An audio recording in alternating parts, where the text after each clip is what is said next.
Hey folks, how you doing? A huge warm welcome to the first ever Bring Your Own Bold virtual summit brought to you by our creative agency Shaped By. My name is Dave Corlett. I'm the business director here at the agency. And over the next 2 days, our hope is that you'll tune into as many as possible of the 10 sessions we put together for you, all of which have been designed to help you, provide you with insights, stories, wisdom, and inspiration on how to find and embrace your brand's authentic inner bold.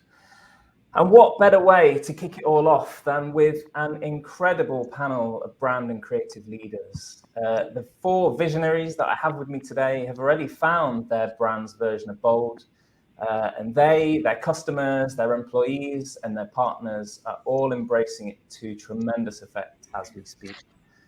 But how do you do that? How do you find what sets you apart? How do you turn that into something tactile, tangible, and so easily understood that anybody inside and outside your organization can own it and get behind it? And for it to truly stand out and have impact, how different does your brand really have to be from others in that space? They're the big questions that we'll be tackling in this session. But before we dive in, let's just do some quick intros. I'm going to start with Melissa Rosenthal. Melissa is an award-winning marketing executive and the Chief Creative Officer at ClickUp, focused on making the world more productive through best-in-class SaaS marketing. Before that, Melissa was the CRO and EVP at Cheddar, a live video media company at the intersection of business, news, and culture. I'm sure you guys are all aware of Cheddar.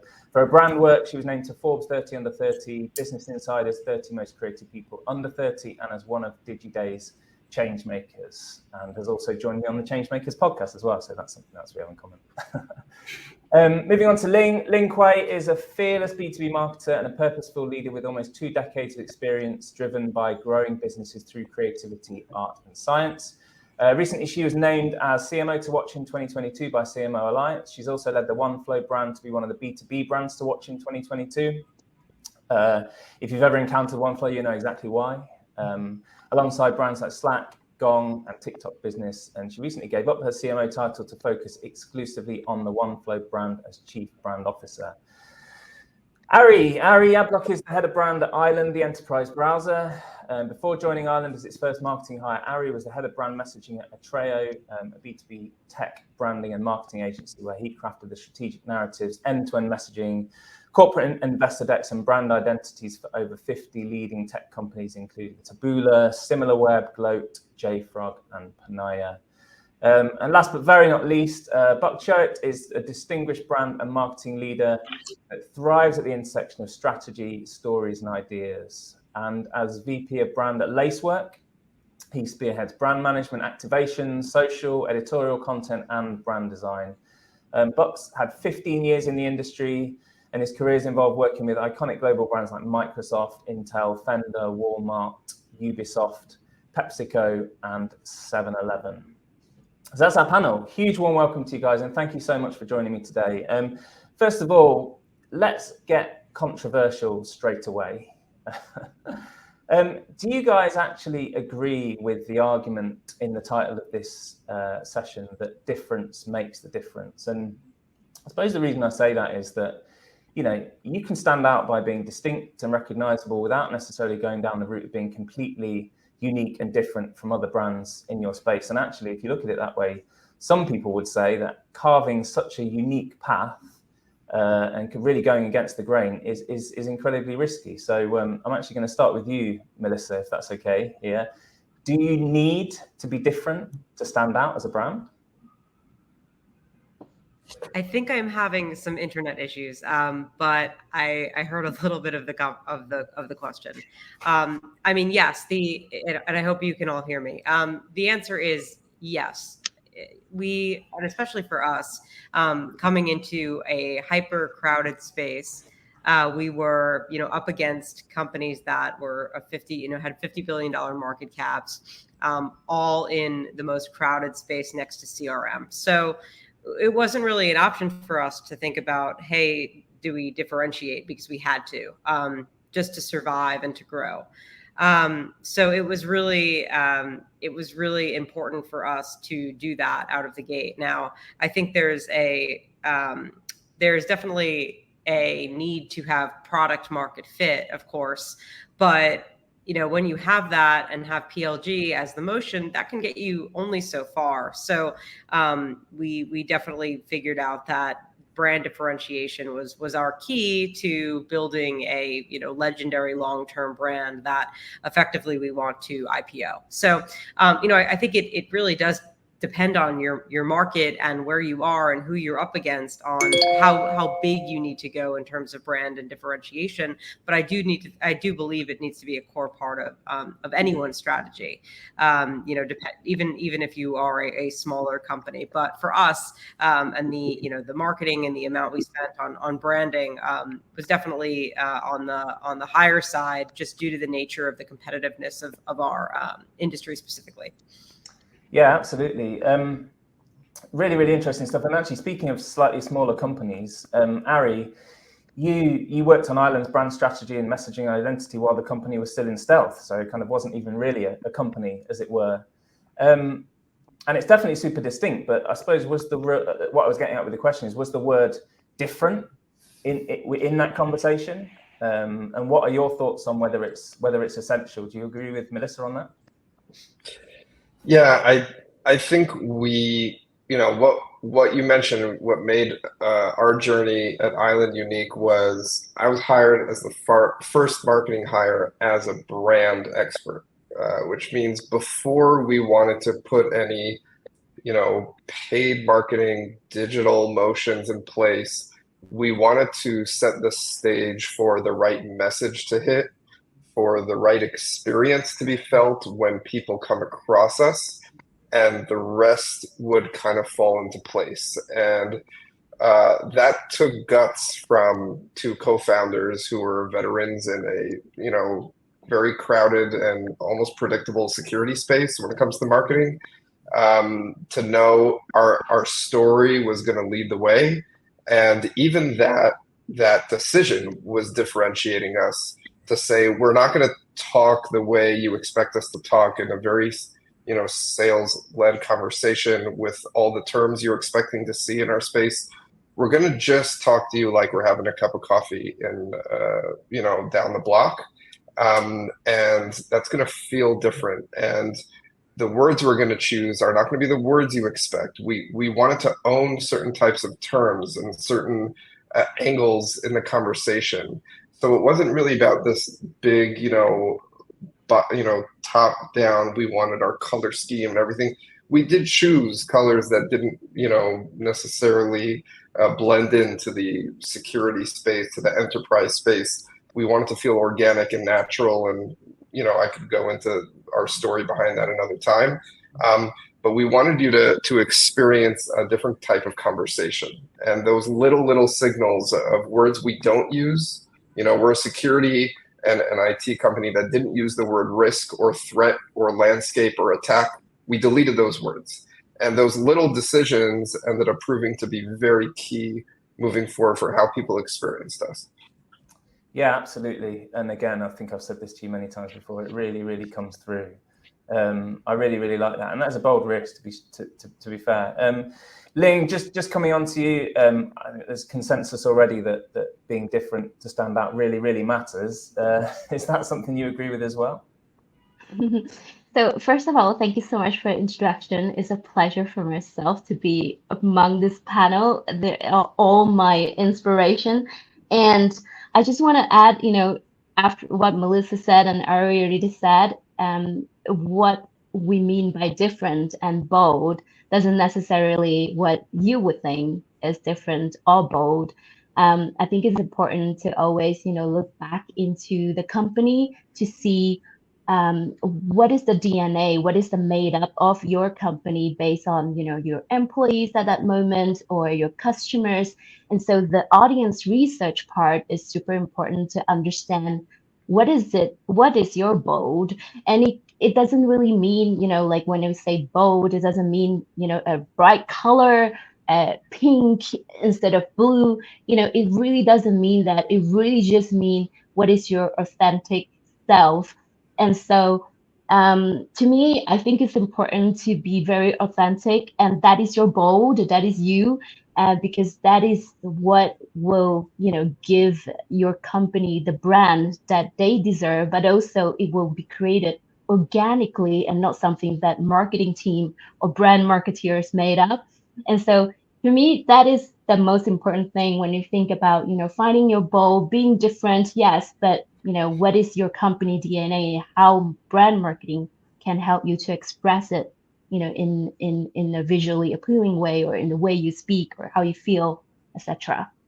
So that's just an interesting point there. Just to carry on with that point, Ling. So would you kind of argue that actually this whole process starts not necessarily by, I suppose, looking at the market and figuring out they do this, they do that, we might have to be different by doing this, but actually, if you are really, really true to what makes you you, then you will naturally come to a point of difference, and then you can kind of embellish on that. Is that kind of the premise that you're talking about? Absolutely. And also, I think a lot of times companies, they realize that, who they are. And then as you grow, especially as a startup, you started to hire different people, you start to scale up, and all these different personalities are coming into your company and trying to build the brand together. So it's important to do that refresh as well, to try to understand who's the new me today, and try to think about, is this something that I feel proud to represent, and also from everyone's point of view. And the bonus at that moment is to really believe and feel confident that this is us. And I think you'll find it when you really do. So it's really not about being different or standing out in any way. It's really about, being confident and be bold in believing that this is you. I love that. Really love that. I'm going to come on to you, Buck. We've already kind of touched on cybersecurity a little bit from Ari. But you guys, Lacework, are in the security space, and it is such a crowded space. I mean, my question, I suppose, to you is it even possible to be different from other brands in that space? Or is it more about carving out, again, going back to what Ling's just said, is it more about what makes you you and focusing on that, and that is going to make you distinctive enough to kind of carve out part of a niche in that really crowded space?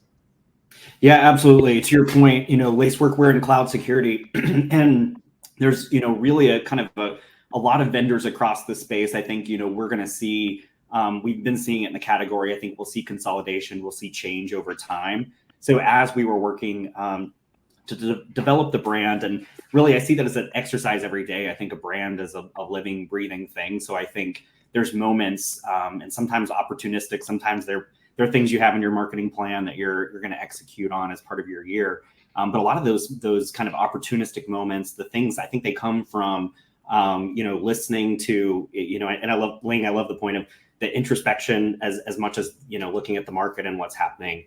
So really kind of having a pulse on the business. I think though, from our perspective, you have to find a balance. I absolutely believe in creativity as a differentiator. But there are moments, particularly in our space, where you do have to find, like, where are those moments, those big bets that you want to go and really, bring your bold in those moments, and other places where, how are you helping the customer, whether it's, in discoverability of your product and understanding the category, especially something like cloud security that's changing really rapidly. The definitions, the acronyms, Ari, to your point, we swim in those words all the time. And so it's kind of finding when do you go left and when do you go right? When do you build off of familiarity and conventions that are already known? And then when do you get really creative and kind of create your own way and your own moment? So I think there's, I totally agree with the sentiment across the board, but I think you also have to navigate. I think, again, it comes back to listening and really understanding, having a pulse on the business, where are those moments that you want to build off of some familiarity, and then somewhere you want to make it your own.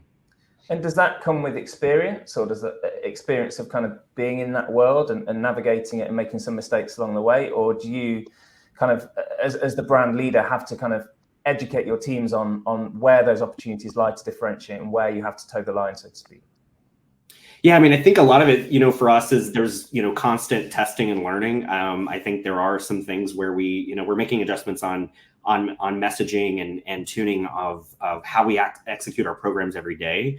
So I do think that that's where, for me, a lot of the learning comes from. You do have to have conviction behind the big ideas, I think, and the the big bets that you want to go out and make. But at the end of the day, you've really got to be able to, especially in our space, be agile and optimize and really be open to the feedback and open to the learnings and the mistakes that may happen along the way. That's how you get better, and I think that's how we how we approach it in our business. Nice, yeah, absolutely. And as an agency of you guys, we see that day in, day out, and it's awesome. I want to move on slightly to a bit of a different topic of conversation around this. Really looking upstairs to, I suppose, the boardroom and the overall objectives of the business, because at the end of the day, when we talk about brand, your boards, your founders, your executive teams, their main concerns are things like shareholder value, investor returns, business growth, not necessarily a differentiated brand, so to speak. So I kind of want to get a sense from you guys, and maybe to help our audience as well. How do you sell the concept of standing out with your brand at that level? And I suppose a good place to start might be you, Ari, actually, because you work with the Island founders from pretty much day dot. And it seems like they really bought into your vision for the brand. Did you need to kind of put the hard sell into that, or were they kind of already bought in from the very beginning? There were, like I mentioned, the move to bring someone like me in that early on, 9 months before leaving Stealth, was already a vote of confidence in the concept of building a strong brand from day -1. But there were a lot of decisions along the way that needed to be sold, some more aggressively than others, especially when it came to asking for bigger budgets or personnel, or even where to just focus. Where should we be focusing our efforts? So here's what the way that I approach it, and I think it's an important conversation to know how to navigate when it comes to budget, when it comes to board and things like that. And the way I see marketing is that there's aspects of marketing and branding that's building, and there's aspects that is planting. And building, you are putting one brick on top of the other, which is you are doing business things. You are, you're marketing to potential customers for the very explicit, goal of getting their business. And you can't ignore that, especially in the early stages of a company. That needs to be there. But if you only build, then you will only go as far as each individual brick that you put on that wall, you put on that structure. When you plant, the activity that you do early on seems insignificant. It seems to have very little return. It's underneath the surface. There's no open, budget line that translates into outcome that you could really, put your argument on. And yet a year later, you have this beautiful tree that is giving you fruit for free. And that's what brand is to me, where you put in the effort, think iceberg, underneath the surface, to establish what is the one thing, the one message we want to die on, what is the unique angle that we're going to put on it, what is the creative that we're going to invest in it now, so that in a year or two, sometimes even more than that, there will be people knocking on our doors saying, I need you guys, you're the best in the business. That translates into IPO. You can't really IPO without a strong brand. Even if your ARR is awesome, it's just not going to work. It translates into 5xing your goals from the year before, which investors are going to say, okay, how are you going to do this times 5? Brand is going to help you get there. Bricks are not going to do it alone. That's such a good analogy and such a good way of looking at it. Melissa, I know you're having a few internet issues, but I can see you and hopefully we can hear you. Do you use similar kind of terminology and analogies like that, building and planting, when you go to your senior team? I mean, I know we've spoken before that there is a culture of creativity at ClickUp that permeates from the top down, and that really helps you. But do you still have to kind of go and prove your worth and prove the brand's value time and time again? Yes and no. I would say similar to Ari, like the thought process on building brand was kind of there from day one. There's a vote of confidence in the fact that we need to do this. Brand will make us stand out. Brand will give us that longevity and allow us to IPO. So, while we're in a cycle of efficiency, I think the viewpoint is that efficiency is a way of operating and brand is a mindset and a long-term strategy. So if you view it like that consistently, then you're operating within efficient ways of thinking about your channels and thinking about your media mix and thinking about how you're stretching those dollars, but brand isn't sacrificed as a result of that. Also, if you're doing that, it's very short-term thinking, because the cycle, while it may never get back to what we were seeing, which were very overinflated valuations of companies, brand is still going to matter. Like, that is at the end of the day. So it's not there's not constantly like a fight that brand needs to be front and center and needs to still be thought about, and we still need to be big and bold and out there, because we understand that when the IPO cycle comes back in the next few years and there are all these tech IPOs, you're gonna hit the same problem. So if you sacrifice brand right now while there's a short-term focus on efficiency, you're going to have some problems later on. So your tactics change, your strategies change, but sacrificing brand as a result of that is not the way forward. And I hope that leaders understand that, because everything is cyclical, and everything kind of comes back, and then you're kind of screwed when you're at the stage in which everything is kind of back to normal, and it's like, oh my God, we didn't focus on building our brand or standing out for the past 2 years. What do we do now when we're at the next phase of growth and all we did was focus on efficiency? So to Ari's point, ARR is not the only thing that's gonna get you to a strong IPO. It's all about branding. And I've been from IPO to actual acquisition, and brand has played a huge role in both of those tactics and strategies. So whether you're looking to IPO in the next few years or you're looking to be acquired, brand's going to play a big role there. 100%. And that IPO window is just starting to creak open again, isn't it? Slowly but surely, for sure. Ling, when you went to your C-suite with the idea of contract magic, did you take a black cat and pull out a fluffy rabbit on the boardroom table and say, ta-da? No, unfortunately. Contract magic actually is a term that is used internally already when we show our demos. So it was picked up from watching a lot of sales demos. It's not something that we made up.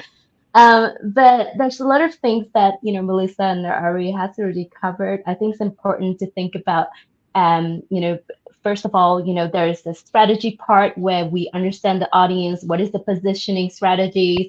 And then there's the guideline part, or, the identity area that will, increase the productivity and efficiency over time. You don't have to, how many times have marketeers go back and like, how do I lay out this collateral because I don't have a proper guideline? And of course, I think it's also important to think about what do we mean by brand really? Is it something that influences people's decision to choose you over all the substitutes that are available? So we have to capture attention, but also we have to increase trust and preference in a way. And so it's not just about awareness, but also how do we make performance marketing and sales effectiveness or sales cycle shorter? How do we improve performance marketing? How do we attract more talent? So there's so many battles that we're fighting, from marketing, sales, and talent acquisition, and brand really helps to improve the efficiencies of all these different areas as well. Yeah, and also of course, like the last thing I was thinking about as well as we were talking, like how. When Ari was mentioning, planting versus building, it's really about this, 95% of the market are not ready to buy today. Only 5% are ready to buy. So with performance marketing, maybe we can capture the original audience that we have, but then there's also this new audience that we need to plant, the 95% of them. How do we make sure that, we're top of mind when they're ready to hop into the ready to buy segment? I think that's really important. And obviously, we said it a couple of times, but brand is often the glue that holds a lot of this stuff together, especially in the long term as well. You know, when you're looking at longer term metrics, and I suppose that kind of that understanding throughout the business. And I know you guys have to champion that, but it really, really helps if your senior teams understand this and buy into it as well. Really, really helps, because everybody has to believe in the brand, everybody has to buy into it, and ultimately everyone has to understand what it is and how they can kind of take it forward themselves, I guess. And Buck, you know, you speaking of collaboration, I know you have a great CMO at Lacework who clearly believes in the value of brand, but kind of above her and you guys in the boardroom, does everybody share that belief? Does that come from the founder as well, or do you have to sell it in? Yeah, I mean, these are all really great points, I think, in the conversation. I think for us, you know, and my goal is always, how do we attach what we're doing in brand, whether it's activation or even, you know, Ling, to your point, building toolkits and support and self-service to help, you know, fuel the system across marketing and the field. But I think at the end of the day, you know, we want to always be chasing after what's going to help grow the business and support that. So while we have metrics, you know, we look at, you know, the brand purist in me, I'm thinking about perception or recall or some of these things that we like to keep an eye on. And those are certainly important indicators to what we do every day. But I think that we have to like go out and tell our story and really connect our programs to the things in the business where, you know, what does the business care most about? And I think that's the kind of, that's what resonates. And I think, you know, across some of the decisions that are made, I think we do have trust that building brand comes along the way and that those investments are being made.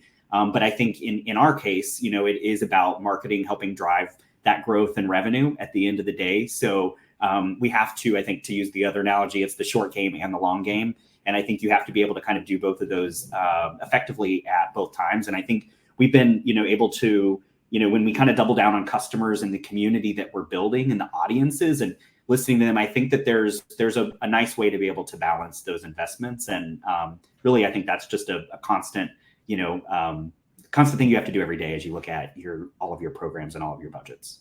Yeah, 100%. And you know, there's some groundbreaking research by a couple of guys called Binet and Field about the long game and the short game, actually called the long and the short of it, brand versus marketing and the kind of the activation budgets. I'm sure everyone out there has probably seen it in some way, shape or form, but it's still relevant even today. That's a really, really good point. I want to move the conversation on a little bit and really kind of get to the real heart of this conversation, of this kind of this debate to kick things off with BYOB. And you know, it's in the title here, standing out by finding your bold. And you know, we alluded to it in the first question, actually, or the first part of the conversation around, you know, finding what makes you authentically you. But I just wanted to kind of, you know, I'm thinking practically about people out there who maybe are within an organization or responsible for brand somewhere where they don't feel that the brand fits with the ethos of the business. You know, maybe they've changed as an organization, acquisitions, moving into new territories, all of the ways that businesses tend to kind of evolve, but the brand hasn't kept pace.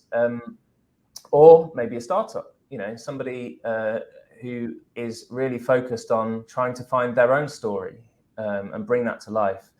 The question I'm asking, I suppose, and I'll come to you first, Ari, because I think you've got a really interesting perspective on this, as everybody has, but how do you go about finding your bold, discovering, you know, what makes your brand uniquely you? Great question. If there is a playbook out there, I'd love to see it. And I don't think it works that way, unfortunately. I think most people join webinars and events like this to kind of get the steps. So I think about it like this. It starts with the founders and their vision. I don't think you could build an authentic personality. Ling talked about authenticity at the top of this. It is so crucial to think of, you know, you're crafting an identity that is going to be bold. It can't be fabricated. You can't manufacture it like there's you know, ingredients that you put in and it will be bold. It has to organically be that way from the start. And I think that starts with founders and their vision. What are they trying to do? If you're trying to disrupt a boring market, there's kind of a, you know, in Israel here, one of the startup darlings is Lemonade. You know, a kind of a modern take on insurance. They came to disrupt a market that was perceived as boring, and they they decided to go a whole different way, and their homepage says, forget everything you know about insurance. And that's a way to kind of be your bold by knowing exactly how you fit in the community, in the market. I'll be right back. Ari just had to leave us temporarily. But Melissa, I want to come on to you next, because I don't know how much you know about Island, Ari's brand, but they're very pared back. Their version of bold is actually quite minimalist. It's deliberately so. They're very confident brand in what they do, and they exude that by not having to be the loudest in the room. I'm not necessarily saying that ClickUp do have to be the loudest in the room, but you guys are deliberately very vibrant, very expressive, even a little bit provocative at times, dare I say, or maybe playful is probably a better word to use. But I just wondered how you landed on that attitude and that version of, I suppose, bold. Yeah. To echo many people, it started with our founder, Zeb. When I joined my first interview with him, it was this bold, bright character who exuded being that at his very core. So it would be inauthentic to create a muted brand around the founder that is, bringing this bright and vibrant brand to the table. And I think that's why we really connected. And I built, some of the thought process of the brand around what they had been doing to start. I thought they had a really great foundation of work, and their color scheme and the logo was something that predated me, and it was something that I believed was the way to actually move forward. So it wasn't fighting what had already been built. It was taking that and, really making it, 100x in many ways, and saying, okay, this is the conversation. These are the conversations we're going to have. This is the tone. This is how we're going to identify ourselves. We're going to be this heroic jester. We're going to save you one day a week, but we're going to have fun and authentic and funny conversations around that topic. We don't need to be enterprise level serious, because we believe that our end buyers are people that like to laugh as well, and we'll reach them with our messages in the right way. So it really wasn't kind of like, it was me shaping what had already been created at a level that really came from the founder. And then to add on to that, again, we're in the most crowded space next to CRM, and to compete with a $50 billion market cap company, we had to do things that would make us stand out and get a seat at the table every time. And that wasn't being a kind of muted brand. That was really being out there and getting people's attention and being provocative, and doing things that might be considered polarizing in a way that people were on board with internally. So the stage had been set, and it was kind of up to me to then carry that to the next level of how I wanted to bring it to life across multiple channels and ways. Absolutely. Just a quick question on this whole provocative side of things, because I think conceivably that is something that people internally may not quite. Some people, I suppose, may not quite either understand or necessarily be on board with. Was that something you had to kind of almost justify internally and say, well, this is what's truly authentic to us, so this is why we're maybe going to behave this way, I suppose, or be this kind of brand? Or was it more a case of people understood that anyway because they knew what ClickUp was all about? There's a level of internal humor that then you have to navigate as you bring it to the external world and your customers. And there's always this kind of like, oh, we think this is funny internally, but like, should it ever make it out the door? And we came up with this ad campaign against, one example is against Jira. And it was pretty provocative, just in the capacity that it took the level of, Mac versus PC. Some people really don't like kind of, brands going up against each other. I believe in competitive sparring in a fun way. I think it's great.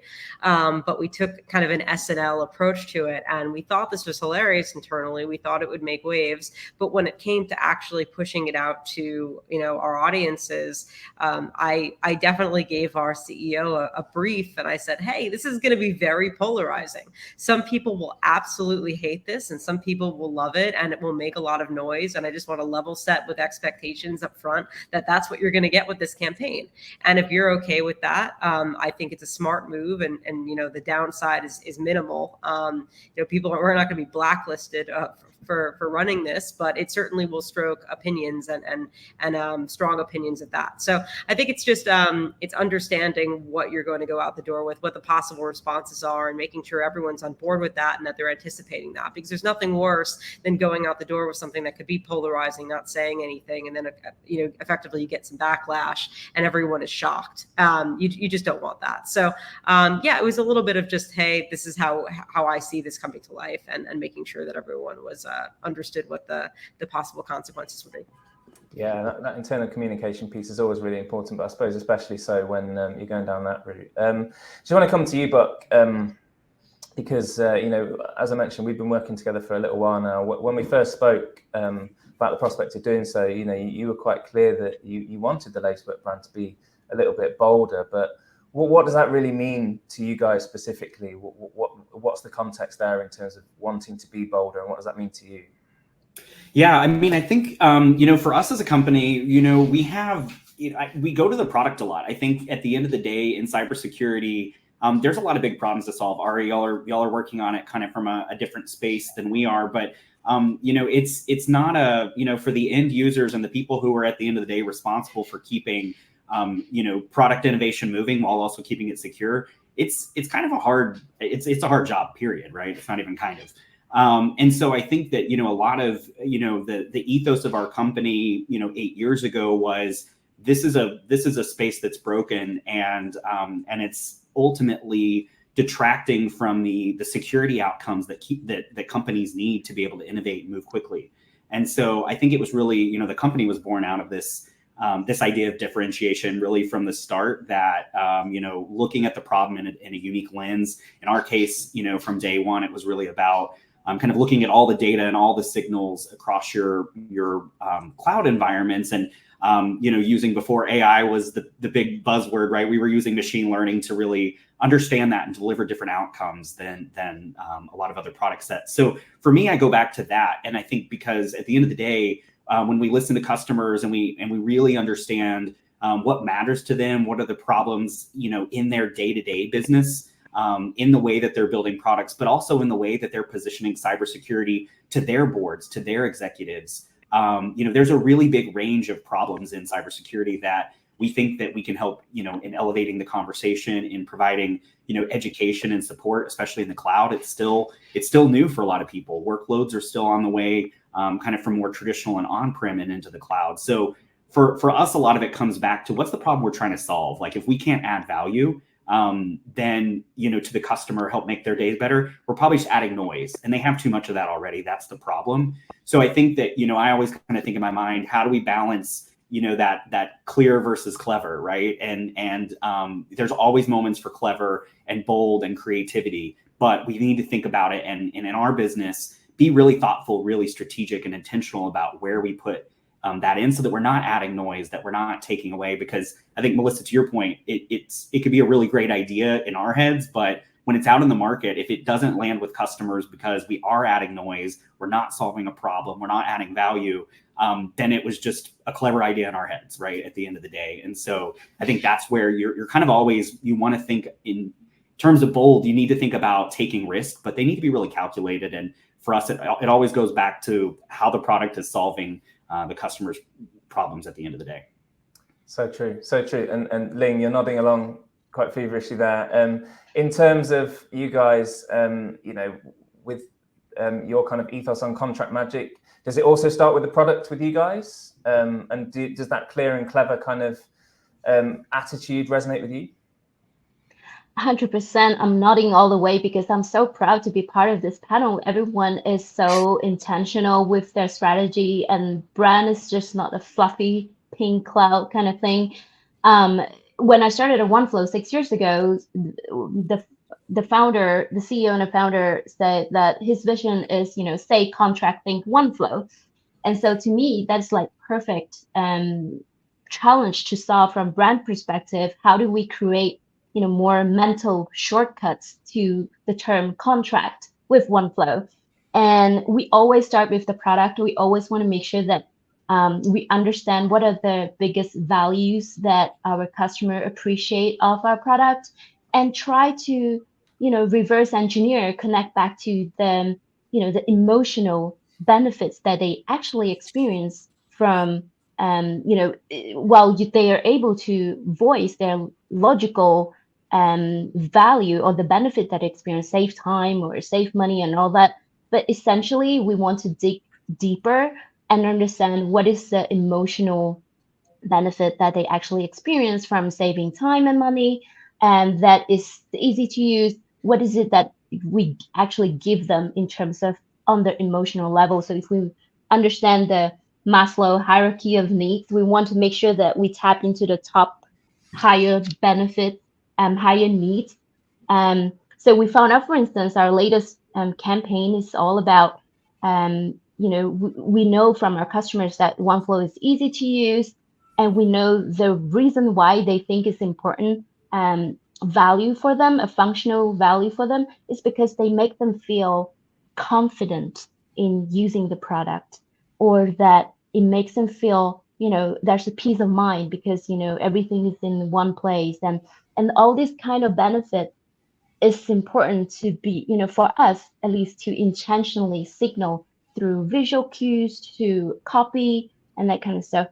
So I think, just to be very, very intentional in what we're expressing with, the brand tools that we have. Nice. And I can certainly say that comes through, in everything that you guys do. So hats off to you guys for that. Got one more question for you guys before we take some questions from our audience. I wanted to move on to something, I suppose, a little bit more tactical than that higher level kind of brand ethos. Because, as you guys know, brands today live and breathe across so many different channels, places, environments, platforms. Do you guys feel that there are any opportunities in certain spaces that are kind of more suited to taking risks, sort of more bold and differentiated plays? And on the flip side, where are there areas that should maybe be played, a little bit safer? And I'll start with Buck. I'll start with you on that one, just to put you on the spot. Yeah, no, that's great. I mean, I think that, at the end of the day, it kind of goes back to one of the other points. I think, what can you constantly be learning and kind of driving out of the work that you're doing? What can you always be testing? So I kind of have a bias towards, digital, social content, those kinds of things. And I think we've even seen in some of the campaigns we've run in my time at Lacework in 2 years, being able to optimize as we go and kind of dial up. So some of those places we might take a little bit more of a risk, but as we've seen that take off, we've been able to kind of expand that. We can obviously do that in digital a lot quicker than other things. So I think, there's a bit of a bias towards that because we can drive those results and have really tangible proof. I think that also removes some of the fear of the risk, right? And inspires confidence because we're looking at the data. It's don't tell me how it's going to do, show me how it did, right? And so for me, it always kind of comes back. There's a bit of a bias towards, digital with that. But that's also probably some of my background being in that space. But for me, that's where, I probably put my first bets for most risks. 100%. And then Ari, I know that you guys at Island see, and I was again speaking from experience. First time we met was on your booth in London. Events, I know you guys see those booths, those environments as an opportunity to kind of differentiate. Would you say that's somewhere that kind of speaks to you in terms of this question in particular? Yeah, I had that in my notes here specifically. Something to bring out. I mean, face-to-face, now that it's back to being normal again, is really, if you think about it, we're so used to thinking of how customers and prospects first engaging with us online and on our website and on, conversion funnels and CTAs. But even if it's at a smaller scale, these individual events are a chance to really help someone experience you. And not just learn about the product that you're trying to sell them. And if you walk around many trade shows, you will see many booths, and I'm not going to call out names or anything, where it's clear that the goal is to tell you as much about the thing that they do as possible. And to me, that seems strange because that's the easiest stuff to find out on your own. It's who you are and why you matter and why you're different than the other 14 other vendors that are at the same show. And that's what you can do in an event. So we've taken steps to design booth experiences and field event experiences that specifically show you who we are and why we matter, and not what we do, which is what we want you to do when you walk in and say, okay, can you show me? So we'll have a video wall on our booth that will just show the one that you were at, that I met you in InfoSec in London in June, was a 30-second video that had stock footage of nature. And we connected through parables and different metaphors of what it would be like to have a workplace where everything you needed to secure and enable your employees and your users was built right in, a natural work environment. And we had scenes of natural life, and it was stunning and it was different, and people stopped and stared and took pictures with it, and then walked in and say, what do you guys do? And I said, exactly. That's what you want to be doing here. You don't want to be telling them what you do so that they could get the answer and walk away.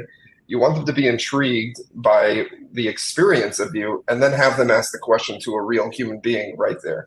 So that's just one example. That's not a copy paste formula that worked for us for very specific reasons. But I do challenge everyone thinking about this. Okay, how do we make this an experience that they're not going to forget, so that when they want to ask the question, it's not just written out for them, but we can actually engage with them afterwards. Yeah, 100%, definitely.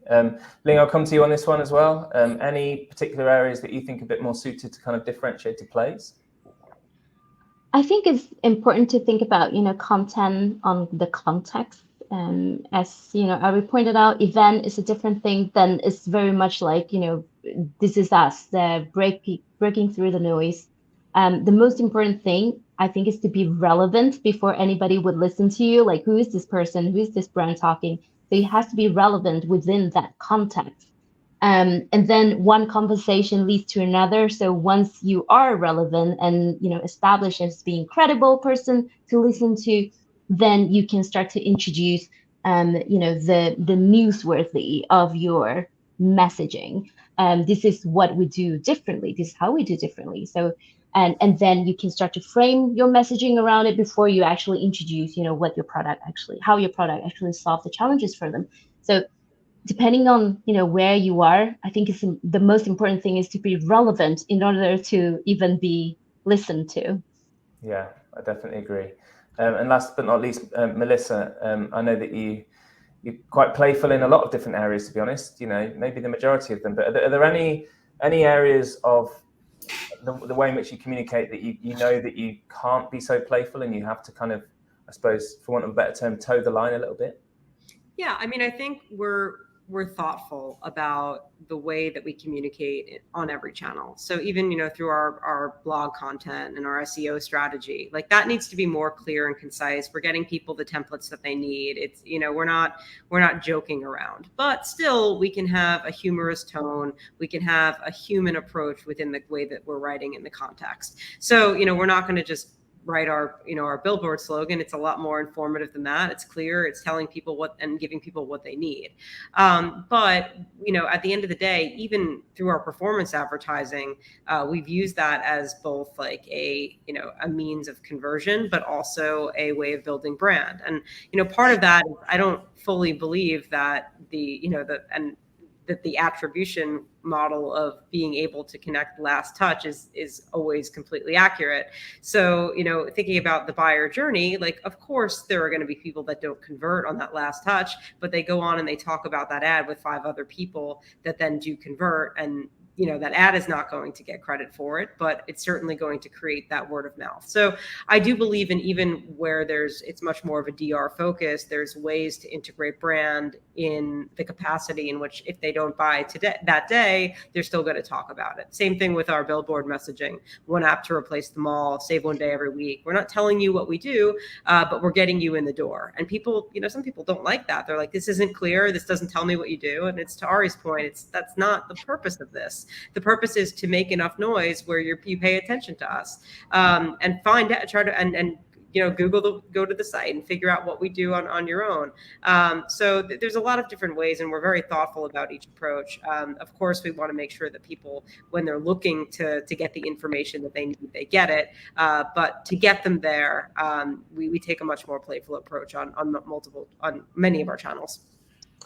I think that's a great message to end this part on, to be honest, being thoughtful, because I think when you're thoughtful and considered, but also really, really confident in knowing, from that kind of thoughtful attitude, where to be playful and where to pare it back a little bit. I think that's the point in which you know that you've got something there that you can really, really work with and take out to market. So that's really, really cool. Thanks so much, guys. I really appreciate your input on all of this. We've got a smidge over 10 minutes left just for a few questions, and we've had quite a few in, so thank you so much for everybody's questions. I've got a question for the whole panel, which is around the importance of brands and IPO, or the importance of brand to IPO. I know it's been raised a couple of times, but the question is, in your guys' experience, is this the view of kind of marketing creative teams that brand is really important to IPO? Or is it the whole view across senior management? And if it's not that view, is there an education piece to be done around, look, we have to have a strong brand if we're going to have an effective IPO? I'm going to come to you first, Melissa, actually, because you've experienced going through IPO quite a bit. I mean, I think it comes from, first of all, is the company going to IPO, right? Not every company IPOs. Most of which don't. Many get acquired, but an IPO is typically a 10-year journey.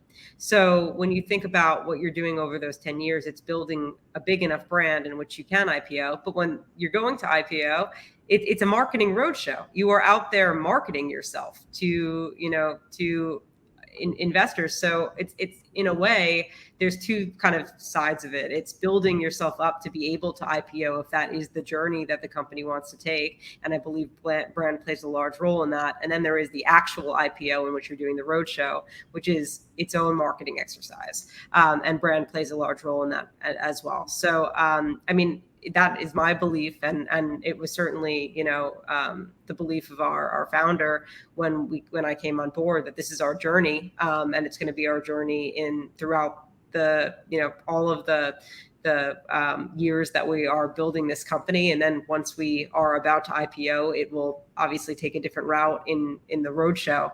But yeah, I certainly believe that brand is a large part in the ability for a company to IPO. Now, that's not to say that, some of the most successful IPOs of all time, the brand is large within their own sector. And I think it really just depends on the addressable market and who, are you a known brand within cybersecurity might be very different than are you the one place to put all of your work, which is the TAM is everyone pretty much. So I think it really just depends, and obviously brand is nuanced in that way. So it's are you a Snap as a platform and a large consumer brand is very different than a cybersecurity company that's going to IPO. It's very different, but brand plays a role in all of those companies and all of their journey to IPO. Yeah, absolutely. But I mean, I know you probably can't say anything on this at all for obvious reasons. I don't expect you to, but I've seen rumblings in the press about a possible Lacework IPO, but then I think I've seen rumblings in the press about a lot of people potentially IPOing. So maybe not getting specific, but I suppose this is more down to different stages of business growth. When senior management teams recognize the value of brand and everyone's on the same page as far as that's concerned, then things feel a lot smoother. But I mean, at Lacework specifically, have there been any conversations at all about next phases of growth and the role of brand within that?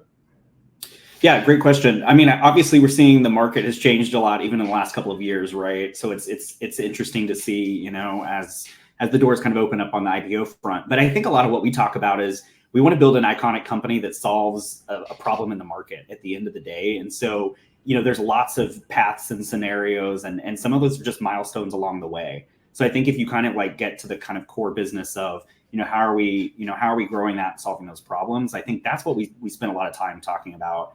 So for us, what does iconic mean? It's how we go out and tell that story, how we build community and those relationships. And I think that's where a lot of our energy has been. So I think, any of the routes, it's a milestone, and I think we're thinking much longer term as far as what that means. And for us, we want to be an icon in the cybersecurity space. Absolutely, yeah. Just a quick one from you, Ari. You mentioned earlier you need a strong brand to IPO.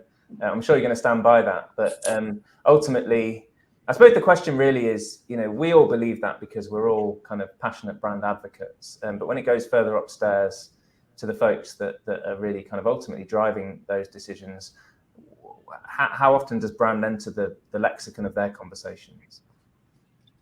Yeah, I mean, I'm responding to it because it is being brought to me from the boardroom. So that should be a good indicator of, this is not me trying to sell the people holding the shares, that brand should be an important thing. This is being reflected back to me. Hey, we need to be keeping our eye on the evolution of this brand so that there's a trail of the brand reflecting the growth of the company as it gets ready to be in the world of IPO. And that's one part of this answer, where brand should be an indicator of the actual business. It should be showing you as the brand gets bigger and as the message gets bigger and the impact of that brand spreads, that should be reflecting inwards that the business is growing and that the company is on the path towards IPO. And I think in general, going back to what Melissa said, like, IPO is marketing your company to investors. And what that means is the biggest brands win. They get the most attention. They get the most engagement from the investor community, whether those are institutions or individuals. And you need to be thinking about that not when you're ready to IPO, because then it's too late. Then you can't be building anymore. You need to have built something. You need to be thinking about that early on, when you know that down the road this is going to be something that's going to be the difference of whether you can do it successfully or not. So it's that long view that we talked about earlier. It's that planting that we talked about earlier of, if you want to get there, then you need to think about it now. And that's really what branding is all about. Absolutely. And is that the case for you guys as well, Ling? Are you having conversations upstairs with the senior team about next phases of growth and the role that brand plays in that, whether it's IPO or something else? Yeah, so definitely. I've done 2 rebrands just before IPO in my professional career life. And definitely investors look into your numbers as well. So they do all the due diligence. Oneflow just got IPO a year ago in April 2022. And we went through rebrand just before that. And so I definitely think, like, if, agreeing to everyone in the panel was saying, but I also want to add a thing that I felt that was important, in the sense that brand helps us to focus, to be single-minded in our way of pitching the company, pitching the product, understanding what is it our messaging is really. And so that signify or unify the team together, and we feel, very much like we feel confident, like we feel ready to, conquer, dominate the world. And that sense of pride really, delivers through, the pitches, doing the marketing roadshow, as Melissa was just saying. I think that's a great point, actually. When you have a brand that everyone buys into and believes, you get that sense of pride right across the business, and you can conquer anything, And that's the kind of, as we're talking about on another talk that's just coming up, the irrational value of brands sometimes. We've got a couple of minutes left. I'm just going to put you guys on the spot a little bit with one question here, because I'm quite intrigued by it. I'm going to give you, this is kind of quick fire, but somebody else has asked, are there any brands in your sector, any other brands in your sector that you really admire, and why? Just a quick one. Let's start with you, Ari. You can say no. I think you're on. I think this is a trick question. Yeah, on the spot first. In my sector is a very interesting point, because we were building something that didn't exist before we launched, at least in the way that people perceive what an enterprise browser is now. So we were building a lot from scratch. There was no blueprint for the type of brand we wanted to be relative to the market that we were in. And honestly, I think there was a lot of what we wanted to differentiate from and not what we wanted to be like. We saw where the flock was going, or where a lot of conventional thinking was being, done, and we challenged ourselves to be unconventional. So I'm gonna stick my flag there. I'm gonna say I admired one direction and I went in a different one. Good. I think part of the reason I really wanted to ask that question was because there hasn't been quite enough anger in this debate. It's all been very passive and all very kind of, we've all agreed with each other. So I wanted to kind of, get a little bit of aggression for the end of the panel. Ling, I'll come on to you next. Oneflow. Yeah, I like it. Simple as that. Yeah, you're not getting anything else. But there's loads of brands in cybersecurity. Do you like any of them? Any others apart from Lacework? Yeah, it's really crowded, but there's a lot of legacy players. I do think, to Ari's point, there's a lot of things you can kind of learn. So I think, we see little sparks and little moments that I think we keep an eye on. But I think we're all about, we're carving our own way. Cloud security is still new. The race is still early. There's a huge TAM, and I think it's still early days in a lot of ways. So we get a lot of inspiration in category, but out of category. And last but not least, Melissa, who is it that you guys are always playing off with? It's not Jira, is it Jira? I mean, given that our strategy has been to publicly go after them in a playful way, I wouldn't say that we aspired to replicate their brand. So in our space, I would say we're closer to Ari. We saw the direction in which these companies were going to be these kind of very stiff enterprise focused companies with kind of zero personality, and that was not what we wanted to do. So we kind of took the contrarian way of thinking about how we wanted to build the brand. So in our space specifically, I admire what they've built, but I believe that our brand is very differentiated for a reason. I'll stick with that. Cool. I think that's a really good way to end. And I must say, I apologize for kind of putting you at the risk of being fired by naming a direct competitor. So, I think we were all very diplomatic. My apologies for that. Listen, we're done. Thank you so much, guys. I really, really enjoyed that. That was super, super insightful. I really, really hope our audience took away a load of deep insights from that. So there's so many. Thank you again. That's been the first panel session on BYOB. Looking forward to seeing you guys at lots of later sessions. Awesome. Thanks. Thank you. Thank you.